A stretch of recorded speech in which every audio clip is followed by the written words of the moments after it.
কি অবস্থা সবার বৃষ্টির মধ্যে দেখতেছেন। এই যে বৃষ্টির মধ্যে এদের আশ্রয়স্থল এইসব জায়গাগুলোই থাকে। আমি ভিজে যাচ্ছি। এই যে আমাদের বাসার পানিগুলা একদম বাড়ির পানিগুলো কিভাবে একদম স্রোতের মতো হয়ে গেছে, সব পানি মাঠে চলে যাবে।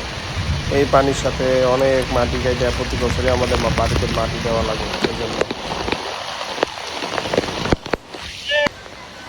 কি সুন্দর পরিবেশ, তাই না? ও মাই গড। যারা বৃষ্টিতে আনন্দ পাইতে চান তাদের জন্য গ্রামের বাড়ির থেকে বেস্ট কোনো জায়গা হইতেই পারে না। দেখছেন কি সুন্দর আম হয়ে রয়েছে গাছে, তার মধ্যে কীভাবে আমরা বৃষ্টিতে ভিজতেছি, মনোমুগ্ধকর অবস্থা।